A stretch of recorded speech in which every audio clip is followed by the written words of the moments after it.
मुझे बहुत पसंद है ये बात, जब यीशु मसीह 8 दिन के थे तब उनकी मां और उनके पिता उन्हें मंदिर ले गए थे।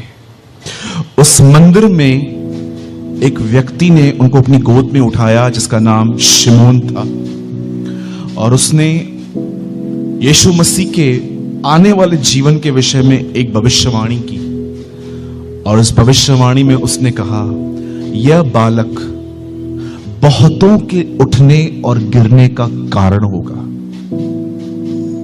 यह हिंदी में लिखा है, लेकिन इंग्लिश इज डिफरेंट। इंग्लिश में लिखा है, because of this boy the life of many will exposed. इस व्यक्ति की वजह से बहुतों का जीवन प्रकट हो जाएगा, भीतरी विचार प्रकट हो जाएंगे। आप कैसे जान सकते हो कि इस पुलपिट से व्यक्ति बात कर रहा है कि खुदा बात कर रहा है? एक वजह से, वो आपके जीवन को दूसरों पे नहीं, आपके लिए आप पर एक्सपोज कर देता है कि आपको क्या करना चाहिए और आप क्या कर रहे हैं। मैं बाइबल जब भी पढ़ता हूं, मैं बहुत ओपन हार्ट से और बड़ी ईमानदारी से पढ़ता हूं, और मैं परमेश्वर को हमेशा कहता हूं, अगर तू मुझ में कुछ भी गलत देख रहा है तो वहां पर मरने के बाद नहीं, मुझे यहीं पर बता। जो कुछ मुझ में गलत है तू मुझे यहीं पर बता। और मैं आपको सच कहता हूं, मेरे लिए सबसे ज्यादा टफ फेस करना बाइबल है। बहुत टफ है ये मेरे लिए, क्योंकि वो मुझे ऑप्शन नहीं देती है, ऐसे कर ऐसे कर ऐसे कर। वो मुझे बताती है ये गलत है, ये नहीं होना चाहिए। अगर मैं इस वचन को बहुत हल्के से लेता तो आज मेरे पास लाखों रुपए होते, मुझे अपनी कार होती और मैं एक महल में रहता। लेकिन बाइबल मुझे झूठ बोलकर कमाना, चीटिंग करके कमाना, धोखे और धोखाधड़ी करके कमाने को मना करती है। इसलिए मैं कुछ खास बना नहीं पाया। मेरे पास इतना है कि मैं अपने परिवार का गुजर बसर कर सकता हूं।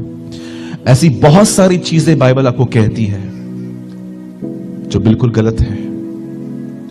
आप जानते हैं आज कितने सारे लोग हैं झूठ बोल के पैसा कमाते हैं। वो हर लाइन में झूठ है। कहावत सुनी है आपने, झूठों ने झूठों से कहा कि सच बोलो। बहुत सारे लोग ऐसे ही हैं, 200 रुपए कमाने के लिए झूठ बोलते हैं, 500 रुपए कमाने के लिए झूठ बोलते हैं। अगर आप आज किसी से भी पूछोगे ना कि दुनिया में 2 सेवक कौन से हैं, आप किसी से भी पूछोगे ना दुनिया में कौन सी 2 ताकतें हैं, सब आपको कहेंगे परमेश्वर और शैतान। और बाइबल इस चीज को रिफ्यूज करती है। बाइबल कहती है 2 ताकतें हैं, परमेश्वर और धन, मनी एंड गॉड। और आपको एक चुनना पड़ेगा, आपको एक डिसाइड करना पड़ेगा। ऐसे ऐसे टफ डिसीजंस करने, ऐसे ऐसे टफ डिसीजंस लेने के लिए बाइबल हमें बात करती है। आज मैं आपसे एक बात पूछना चाहता हूं, और उसके बाद मैं आपके साथ 1 घंटा बैठेंगे सर? पक्का? पूछो बाजू वाले से, 1 घंटा बैठोगे ना? हाँ, आज मैं आपसे 1 घंटा बात करूंगा उसके बाद, ठीक है? पहले मैं एक सवाल पूछना चाहता हूं, ध्यान दीजिए। मुझे पता है मैं ये बात बहनों की प्रेजेंस में कह रहा हूं, लेकिन सच है ये। क्या आप जानते हैं ये दुनिया 3 चीजों का पीछा कर रही है? अगर चौथी चीज मिले तो मुझे बताइएगा। 1, नेम, मेरा नाम हो। आपको पता है कभी कभी जब आप लोगों को कुछ बोलोगे, या समझिए आपके लिए कोई कुछ उल्टा सीधा बात कर रहा है, जब आपको पता है कि आप गलत नहीं हो तो आप लड़ने क्यों जाते हो? क्यों आप ऐसे मुक्के मारते हो टेबल पे खड़े हो कि मैं गलत नहीं हूं, मैं सही हूं? क्यों? क्योंकि आप अपने स्टेटस को मेंटेन करते हो। पर कभी आपने यीशु को यह सब करते हुए पाया? लोग उसे कहते थे तुझ में दुष्ट आत्मा है, तू पेटू है, तू पियक्कड़ है। सुनता तक नहीं था उन बातों को, क्योंकि वो जानता था लोग क्या कहते हैं ये नहीं, मेरा स्वर्गीय पिता मेरे लिए क्या कहता है वो सब कुछ है। यू नो, आज दुनिया नाम के पीछे है। मेरा नाम हो, बहुत सारे लोग मसीह का नाम भी इस्तेमाल करते हैं ऊपर जाने के लिए। एक परमेश्वर के जन ने कहा, use your mic for God but don't use God for mic. इस माइक को परमेश्वर के लिए यूज करना, पर कभी खुदा को यूज मत करना इसके लिए। लेकिन आज लोग करते हैं। मैं 85 देशों में गया, मैं 90 देशों में गया, तो हम क्या करें? बूस्टिंग, अपनी बड़ाई, मैं यहां जाता हूं, मैं वहां जाता हूं, मेरे लोगों ने, मेरे हाथों से इतनों ने बपतिस्मा लिया। आपसे पूछा हमने? मैं पहले 100 लोगों में प्रचार करता था, अब 1000 लोगों में। ओ, सेल्फ बूस्टिंग। बॉम्बे में तो बहुत होता है ये सब नौटंकियां। आज लोग किसके पीछे हैं? बोलो, नाम के पीछे। दूसरा, पोजीशन। बोलो, पोजीशन। जितने भी पास्टर्स जी बैठे हैं, मैं आपको सच कहता हूं, अगर अपने लोगों को परखना है ना, 2 महीने उनको प्रचार दो, फिर अचानक उनकी मिनिस्ट्री बंद कर दो, आपकी चर्च छोड़ के चले जाएंगे, आपकी सेवकाई छोड़ के चले जाएंगे। मुझे वर्शिप दो, मुझे प्रचार करने के लिए दो, नहीं दोगे तो मैं चला जाऊंगा। कल क्यों जाएगा? तू आज ही जा। मैं तो अपने चर्च में खड़े होकर बोलता हूं, कल क्यों? आज जाओ। क्या हम चर्च में इसलिए जाते हैं ताकि हमको पास्टर की पोजीशन मिले? क्या हम इसलिए जाते हैं कि हम पहचाने जाएं? सोचो, आप कहां हो आज?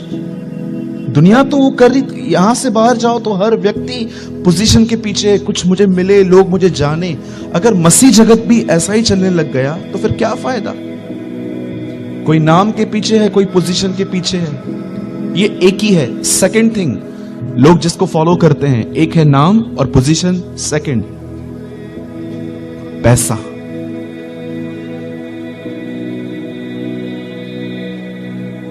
सब लोग पैसों के पीछे हैं आज। पैसा पैसा पैसा। शैतान ने उनके मन में यह बात डाल दी है, पैसा नहीं होगा तो जीवन नहीं चलेगा। मैं कहता हूं गलत है। खुदा नहीं होगा तो जीवन नहीं चलेगा, बिल्कुल नहीं चलेगा। थर्ड थिंग, ये दुनिया जिस चीज का पीछा कर रही है, और I am really very sorry, इस ग्रुप में मसीह लोग भी कुछ शामिल हैं। जानना चाहते हैं? सेक्स। आज किसी को भी आप बोलो अपना फोन दो, नहीं देंगे आपको। क्यों? कचरा भरा पड़ा है, पॉर्न वीडियोस भरे पड़े हैं, गंदी चैट्स पड़ी हुई हैं, लड़के लड़कियां 12 के बाद फोटोज निकाल के एक दूसरे को बेचते हैं, व्यभिचार करते हैं। सोचो, अगर आप आज किसी को कहो गर्लफ्रेंड रखना गलत है तो आपको पागल समझेंगे। Bible never support girlfriend boyfriend relationship. आपको पता है, बाइबल इन चीजों को सपोर्ट नहीं करती है। बाइबल शादी को आदर देती है। God honour marriage. आज मैं आपसे पूछना चाहता हूं, आप किसका पीछा कर रहे हैं? पैसों का, पोजीशन का, वासनाओं का, कि उस सच्चे यीशु मसीह का जो हमारे लिए मरा? मैं जानता हूं आपको मेरी बातें शायद अच्छी नहीं लगेंगी, क्योंकि बहुत टाइम के बाद समझ में आती हैं बातों को, कुछ बातें। यीशु मसीह जब पैर धो रहा था चेलों के, तो वो कहता है जो मैं कर रहा हूं तुम अब नहीं समझोगे, लेकिन एक टाइम आएगा जब तुम जानोगे। अब किस चीज का पीछा कर रहे हैं? क्या आप प्रतिदिन उसके पुत्र की तरह बन रहे हैं, कि आप इस संसार की तरह बन रहे हैं? द बाइबल से संसार के सदृश न बनो, पर तुम्हारे मन के नए हो जाने से तुम्हारा चाल चलन बदलता जाए। क्या आप दुनिया की तरह बन रहे हो? जवान लोग पबजी खेल रहे हैं, दुआ करने के लिए समय नहीं है उनको, बाइबल नहीं पढ़ रहे हैं, पबजी खेलने में होशियार है।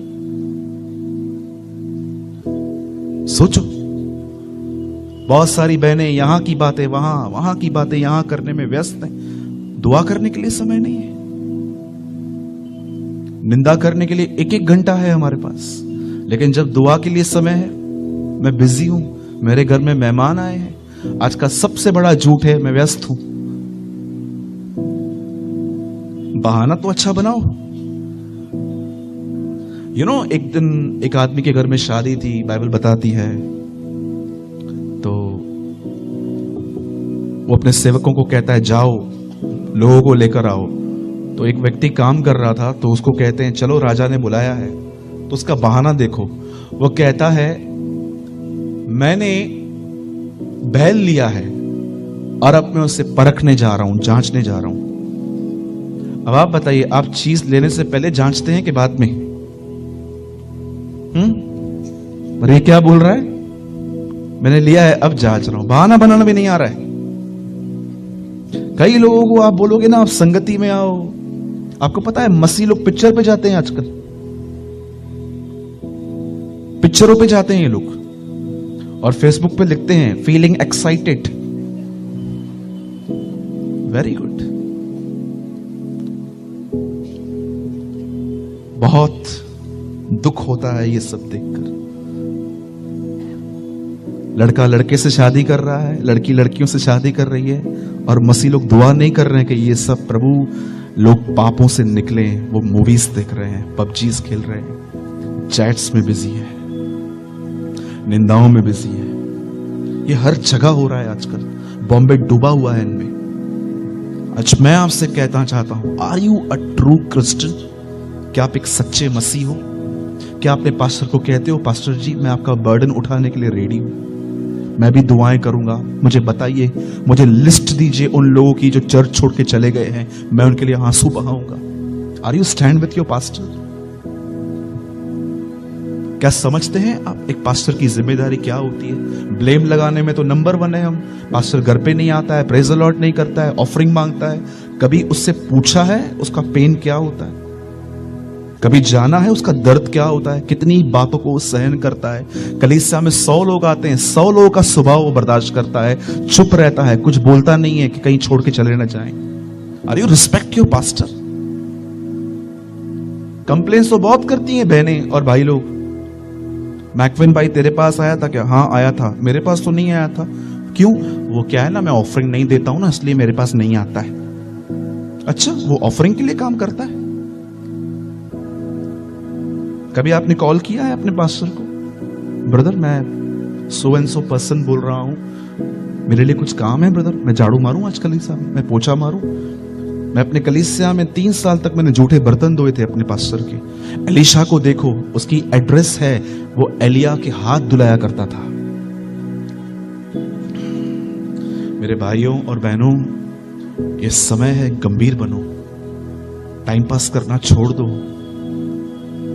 मुझे बहुत पसंद है डीएल मूडी की एक पोयम। वो कहते हैं give my old religion I don't want new.